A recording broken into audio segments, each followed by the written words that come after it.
Hello and welcome to another RA Group webcast. And today we are talking all things olive oil with the lovely olive oil sommelier, Bob from Belazu.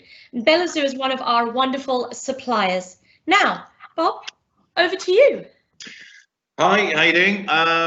Right, so yeah, I work for Belazu, Belazu Ingredient Company. We've been going since 1991. It was started by two friends, George and Adam. Some of you may be familiar with George. He's once met, never forgotten. So I think we're 1991. So we're approaching our 30th year. Actually, and I started my life with the company when we were the Fresh Olive Company down at Borough Market, which is where I spent most of my kind of working time with Belazu. So I've worked for a couple of different food companies, never had the pleasure of being a chef. Always seemed like too much hard work, long hours, etc., etc. But yes, I now work in the marketing department, and the latest thing that I've done back in January, and it does feel like back in January as well. I mean, this year's been quite crazy. Back in January, I did an olive oil sommelier course, which is run by the Olive Oil Times and the New York, oh gosh, is it gastronomy? I can't remember what they're called.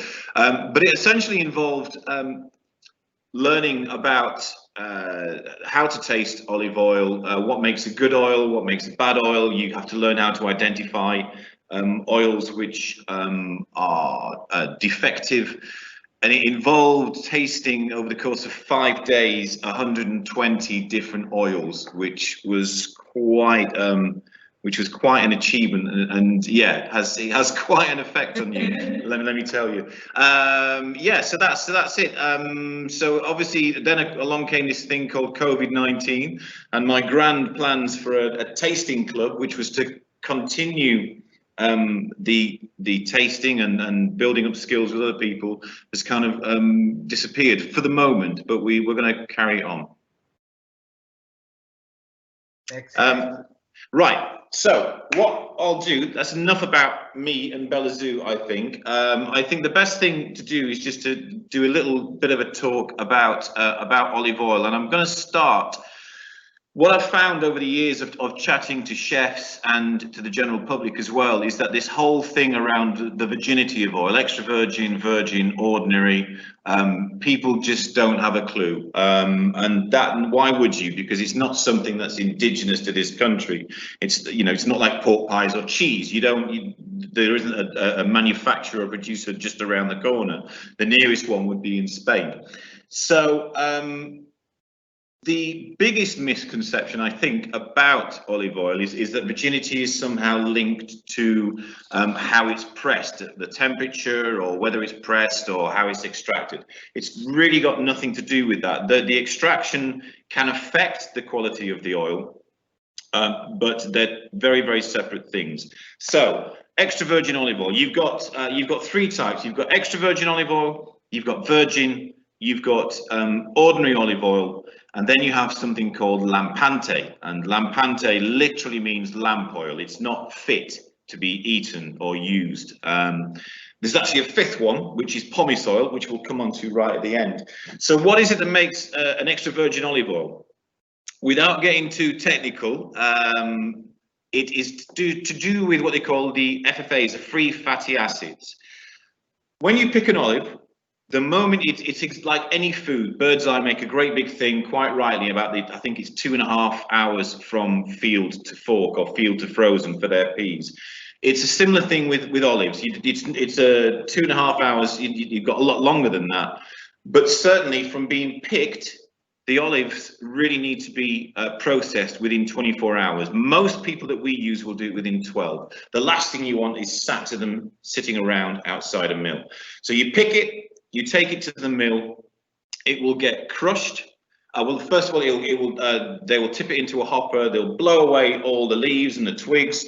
It will then be washed very quickly. That's the only thing they're allowed to do to it. It then gets crushed, and there's different ways of doing that, either with stones or a grinder or a hammer mill.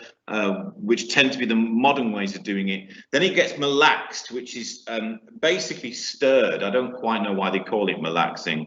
It gets stirred. This is to encourage the cells that contain the oil to burst, break open, and form big droplets of oil. And then it gets extracted, and I'll deal with that in a moment. But all that time, your big enemy is oxygen. You don't want your olives, and you don't want your paste, and you don't want your olive oil to be exposed to oxygen for any longer than it absolutely needs to be, because while it does that, your fat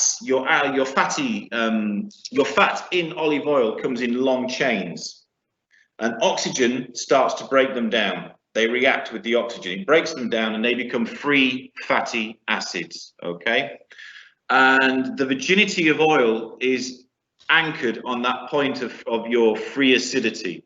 Also peroxides, but we never go there. Peroxides is a different thing, and it's just not even worth bothering with. Free fatty acids is. So extra virgin olive oil means that it has to be below 0.8% free fatty acids.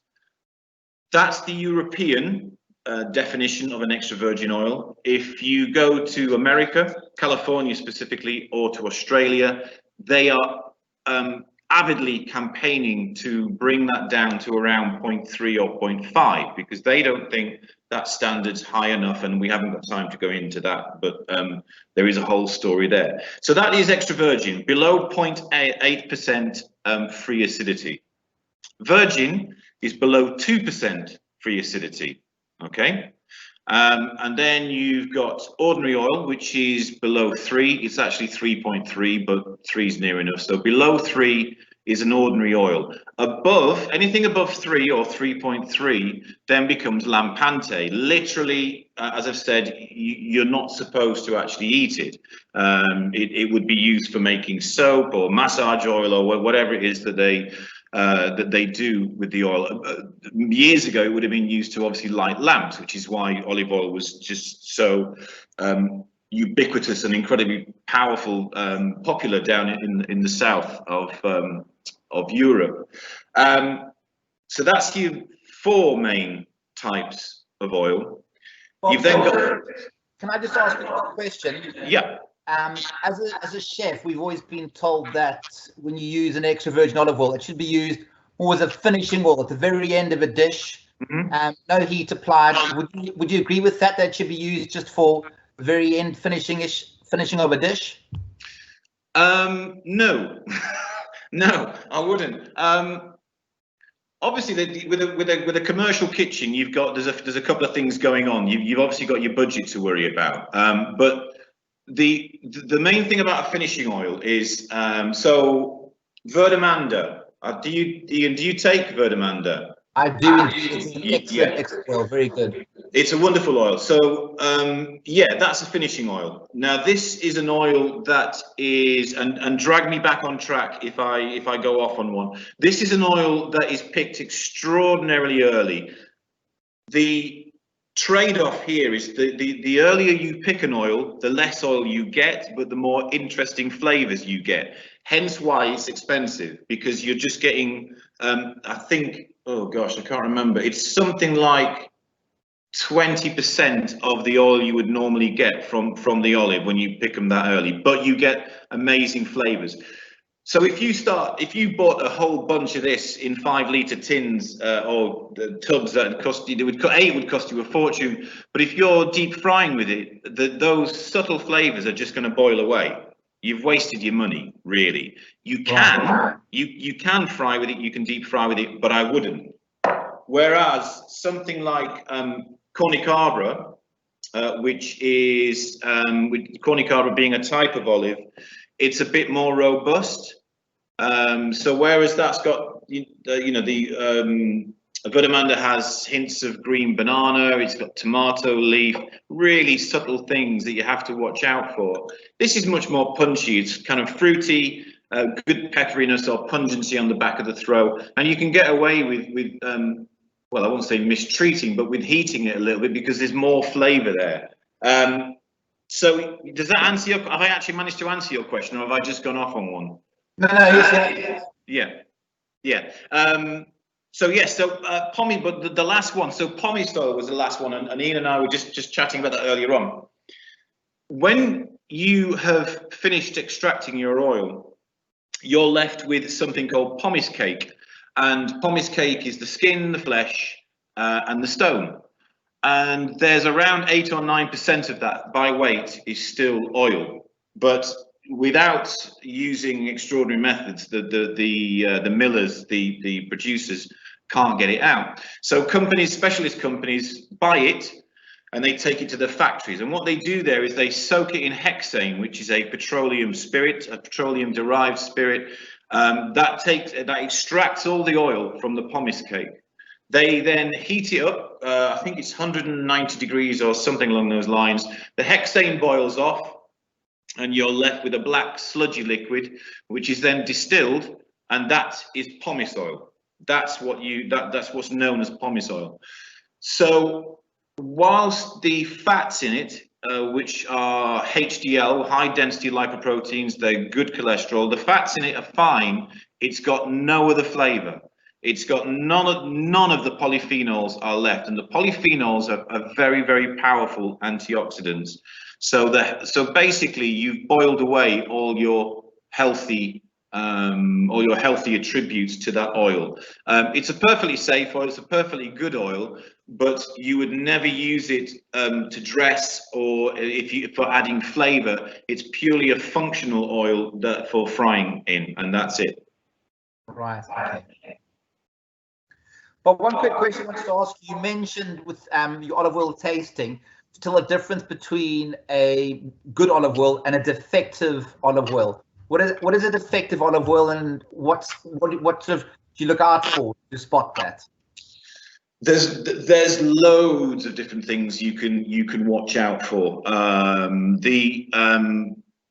trying to think of the ones which kind of help you, and I think the ones which you and your chefs will come across the most, not from us, obviously, but if you go into, okay, let me tell you a little story. So there's two stories here. One is when I did the sommelier course, they obviously had a selection of defective oils, and I knew I wanted to build a training program here. So I asked them, have you got a supplier or a library, as it were, where you can get these oils? And they just went, no, we just went into your supermarkets and bought all the oils that we knew were likely to be off and not be great. So I probably shouldn't mention brand names, but all your big Italian sounding brand names, your supermarket owned brands, they very often, well, in this instance, they certainly were very, very defective. There was an experiment in America a few years ago where they gave a whole bunch of people some defective oils to taste and some very, very high quality Californian oils. And every single one of them chose the defective oils because that's what they were used to tasting when they bought olive oil in all their shops and supermarkets. Wow. And that is, I promise you, that's a true story. So what you're going to watch out for, you can really only spot it if you try it next to a really good oil. So the major one I would say is kind of lifelessness, the fact that it just doesn't taste right. I mean, I don't know whether there's a wine equivalent of this, Stephanie. I don't know whether. I think the word's flabby. Flabby. Okay, which is a perfectly good one. So flabby, you've got mustiness, fustiness, you've got metallic flavors. There's salami's one that I managed to taste, believe it or not, and salami is caused by fermentation, which is where if they don't extract the oil properly and they leave a bit of water in there, and it can start to ferment, and it creates different flavors. When an oil is rancid, that's one you probably will come across. If you, as chefs, if you find a 5-litre keg of oil, or even at home that has been shoved at the back of the cupboard for months but it's been open, have a little taste and try it next to a brand new one, and you should see a huge difference. And the best pointer I can give you is that if it's really rancid, you know that smell when you pick up fresh printed leaflets. There's a very particular smell. Oh yeah. It has that kind of smell and flavour to it, and it's got a, generally speaking, not a very good mouthfeel. So there's lots you can pick out. I would suggest that that's the one you're going to come across most. That kind of lifelessness, and possibly that the what's the word I'm looking for? That kind of printer chemical smell. Now, Bob, we do have a couple of questions coming through from our panel, our watchers here. We've got one from Alice that says, what's the best way to consume olive oil to really appreciate the flavours? Do you have any favourite recipes or any tips or hints? Cool, blimey, you need Henry for this. Henry's our development chef. The best way to consume it. The best... I mean, obviously you guys are chefs, so you know better than I do how olive oils go. I would how they work. I would say don't be afraid to mess around and experiment. One of the things we tried on the sommelier course was olive oil with chocolate, which was a real revelation. And I know that Henry's made a dark chocolate mousse with olive oil. It's a fruit juice. Remember, it's a fruit juice. It's also really, really good in baking, and it does two things in baking. For one thing, it balances. So if you replace, for example, half the butter with olive oil, it works against that sugar. It kind of, you know how I'm not a big fan of sweet baked stuff, because you just get that sugar spike. I don't know if you know what I mean. Yeah. But if you anchor it with olive oil, if you use olive oil, it kind of brings it down and opens up a whole area of different flavors for you. And what was the other one I was going to say? So that was it's completely gone now. But yeah, I'd have a look on our website and just have a look at the different things you can do. But even like using a little bit of olive oil in cocktails as well. The mouthfeel of that is great. The mouthfeel, but the flavour, you know, don't forget, you know, if you look at what have I got here? So I mean, like Tajiaska. So that particular oil, so you can see it. This particular oil is. If you gave this to somebody from southern Italy, and I've seen this, if you give it to somebody from southern Italy, they will spit it out and say it's off, it's wrong. Because when they pick the Tagliatelle, it's from northern Italy, so northern Italians, it's butter. They like butter in everything. But they do use Tagliatelle because it doesn't have any of those very strong flavors. They pick them quite late in the season. And a lot of that bitterness and the interesting flavors have kind of gone, and so it's quite creamy. But there's no grass, there's no pepper, there's very little bitterness. But compare that, so that's really good. So if you're going to make an aioli or a mayonnaise, that's absolutely perfect. If you don't like that bitterness, if you want something which is going to stand up a bit more, then the corny carver again, because it's quite punchy. It's you know, one of the mantras that I came away from the sommelier course was there's an oil out there for everyone. You just have to learn what it is. But I think that the thing is, and I know it's expensive to go around and try different ones, but just try different good oils and learn what you like and what works with the cooking that you like to do. I think I'm definitely going to have to start playing with olive oil with my shake-alongs on a Thursday and commit to a whole bunch of olive oil cocktails. You may have to help me, Bob. I'll have a go. I mean, if not, I know people who know more than me on that subject. So yeah, I'm sure we can help. Bob, can I just ask a question, just in terms of the way olive oil is produced from country to country? So if you compare, for example, France to Italy to Greece, is the way it's produced, does it vary at all? Is it a similar process? Also in terms of sort of cold press, the temperature, that sort of thing, is it more or less the same? Yeah, it is more or less the same. But again, you know, to come back to I didn't get onto cold pressing, did I? So cold pressing is an anachronism these days. So cold, what does cold mean? It refers to the fact that you're not supposed to raise the temperature, or if you live in an extremely hot country, you're not supposed to press the oil if the ambient temperature is above 30 degrees. That's cold. The reason for that is if you start, some less scrupulous producers will throw in lots of hot water, or they will heat the malaxer as it's being stirred. And that gives you more oil, because it just means that the oil will, like oil moves more freely when it's warm. But it comes down to these polyphenols, these phytochemicals, the antioxidants, the flavor compounds. Once you start heating them up, they just kind of boil away. So that's what cold's about. You've got to do it below 30 degrees. Only 5% of oil is cold pressed these days. And what does that mean? So you crush it, you stir it, you malax it, and then you load it onto mats, and you stack the mats up, and then over 2.5 hours, you exert a huge amount of force, and you squeeze out the fruit juice being the water and the oil. And then they separate later. But remember what I was saying about oxygen being the enemy. So let's say that the rest of your process has taken, I don't know, it took 12 hours to go from the olive grove to the actual mill. Then they start being crushed. That takes 40 minutes, another 2.5 hours. All of that time, it's exposed to oxygen. So most people now, 95% of olives are extracted using a centrifuge. Exactly the same. They can be stone crushed or hammer mill or ground, malaxed, but then they go into a centrifuge, and you've got a horizontal one which separates liquids and solids, and then you've got a vertical one which is faster and separates oil and water.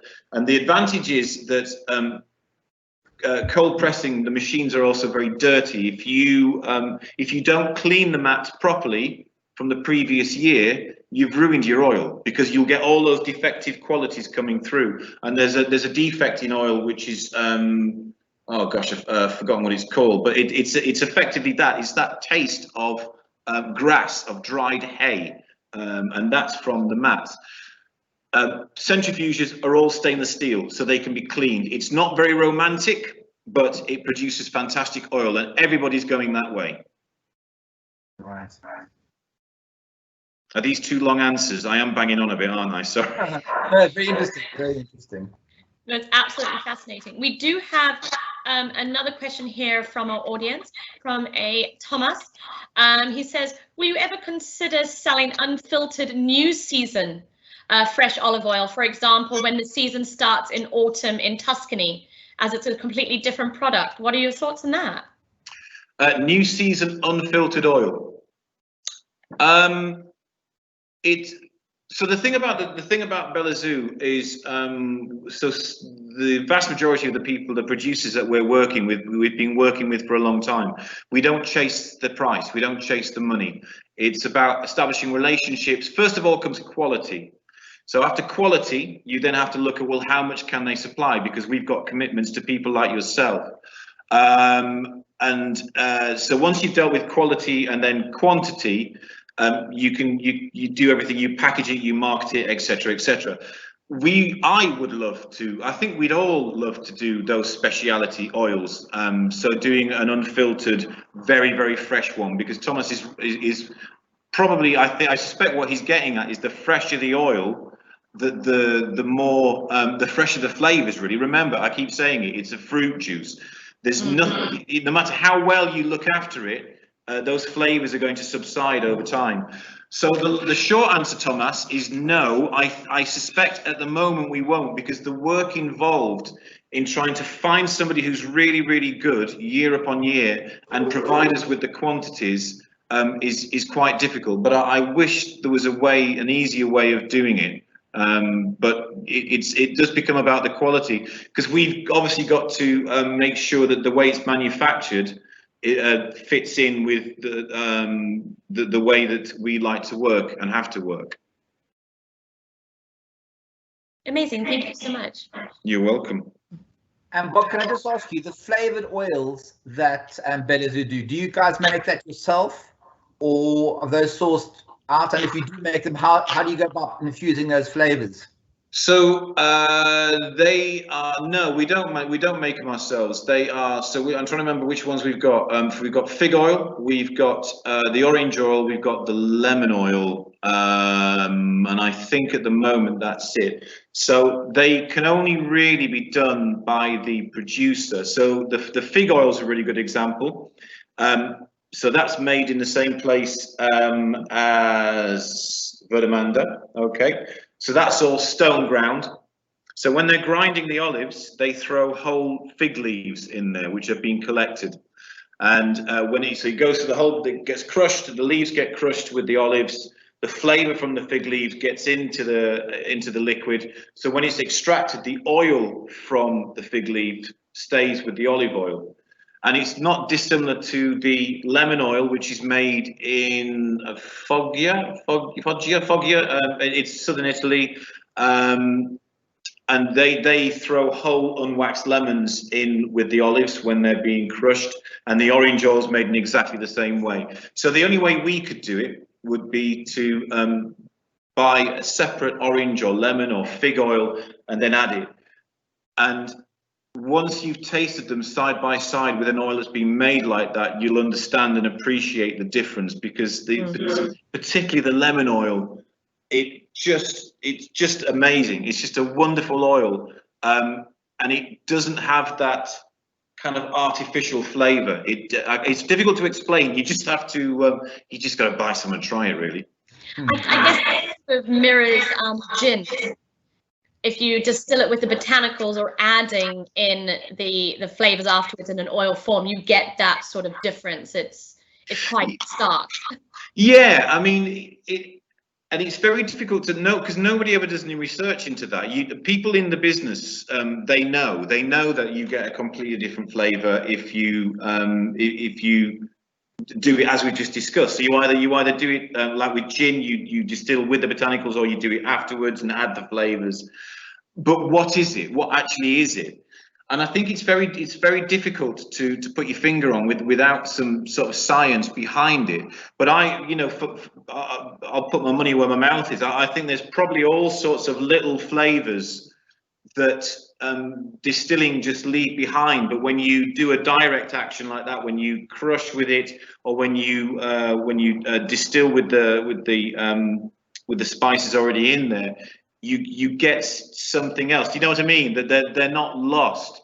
I'm trying to think of a really good example. And I really, oh yeah. So one of the things about stone crushing olive oil is that there's a theory that as they're being repeatedly crushed, the olive water mixes with the flesh and the stone and the skin and everything else, and it washes flavor out.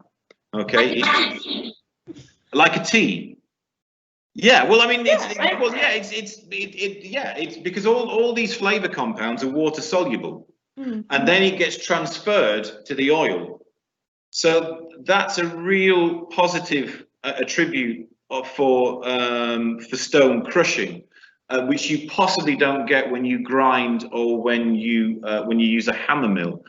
But no one's done any research on it, so it's kind of hard. So it really becomes about what the producer tells you. So yeah, again, a very long answer to a very short question. Any more questions? We do have one more from Thomas here. Yep. It is a little bit not really directly related to olive oil, more around, do you think you'll ever stock British or more British products like nuts, seeds, grains, any sort of rapeseed oil? Are there any major challenges that you haven't done it in the past? Cool, blimey, Thomas. Right. Obviously, what's happened over the last 4 years has a big impact. So this is not my area of expertise. I don't do purchasing. With things like the pastes, which I think you get some, the pastes already contain 60% British grown herbs. They're actually grown in Yorkshire. Never say never. It's about the quality first. It's about the quality first. So if you just can't. I don't know of anybody who grows almonds in this country. Most of ours come from California because they've got an absolutely enormous almond growing business. So if somebody over the next couple of years plants an enormous almond grove, apart from Marcona, obviously, which come from Spain, but if anybody plant one and they're of a good quality and they can provide enough, then of course, and the price ultimately is right, then we will move across to them. There's it's simply like with things like olives, they just I don't think you ever get a commercial olive grove in this country because it's just too wet and there's not enough sun. So that's what it comes down to, Thomas, basically. Well, thank you very much. It's a pleasure. Ian, have you got any more questions for Bob? I think we've got time for one last one if you do. Could you say which country, in your opinion, produces the best olive oil? What would you say? Oh, we've started doing these masterclasses from here. So we do one on balsamic, on varietal vinegars and olive oil, and on table olives. And it's one of the questions that I put in, and it's a trick question, is who produces the best oil? And the answer is nobody. Nobody produces the best oil. All the years that I worked down at Borough Market, I'd get Greeks, Italians, French, every nationality that produces oil. They'd always say, have you got some of my oil? Because our oil's the best in the world. And it just comes down to this idea of what flavor you like. So Italian oils largely tend to be a lot more pungent. So pungency is that the catching at the back of the throat that you get. They tend to be more pungent and bitter and fruity than Spanish oils, which tend to have more of the tomato leaf, and the banana notes and the artichoke notes, although they still can be quite strong. So if you've grown up on that, you're going to love it. And if you've grown up on Italian oil, you're going to love it. If you've grown up with Greek oil, you're going to love it. So no, the answer is I don't believe that anybody produces the best oil, but there are some amazing oils, and I wish we could do more. But as I've already explained, it's really, really difficult, because it'd be great for us if we could do the absolute extremes of the pepperiest, most pungent oil from Calabria, for example, and then and you contrast that with Taggiasca, which is really, really mild. Yeah. Amazing, perfect answer there. Thank you very much, Bob. And that's all we have time for today. So thank you so much for joining us. Absolutely fascinating. I know I learned a whole hoard about olive oil today I didn't know, and actually just how similar it can be to wine, which is always a good point for me.